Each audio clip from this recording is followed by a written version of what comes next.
มาดอกกระเจียวน้ำกันเลยจ้าเพื่อนๆดอกกระเจียวออกแล้วจ้ามาจ้ามาเก็บน้ำกันจ้าแล้วจ้าดอกมีแต่ดอกสวยๆเลยจ้ามากินกับ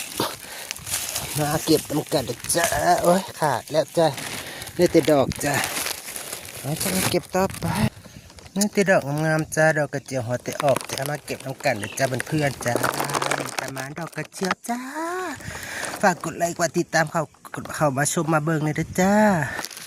นี่ดอกงามๆจ้าดอกปุลุปิลีอยู่จ้ามาเก็บเอาดอกกระเจียวเดินกันจ้าโอ้ยขาดจ้าเสียดายจังเลยนี่ที่ดอกงามๆจ้าเพื่อนๆจ้าจะมาเก็บเอาน้ำกันจ้ามาสวยจ้า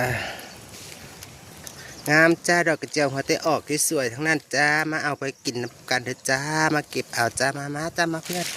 ตามมาเก็บดอกกระเจียวน้ำกันจ้าเพื่อนๆจ้า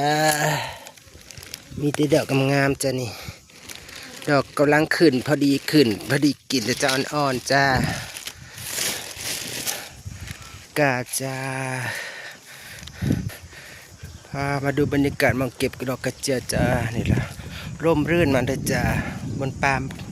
หน่อไม้นี่แหละจ้ามาจ้ามา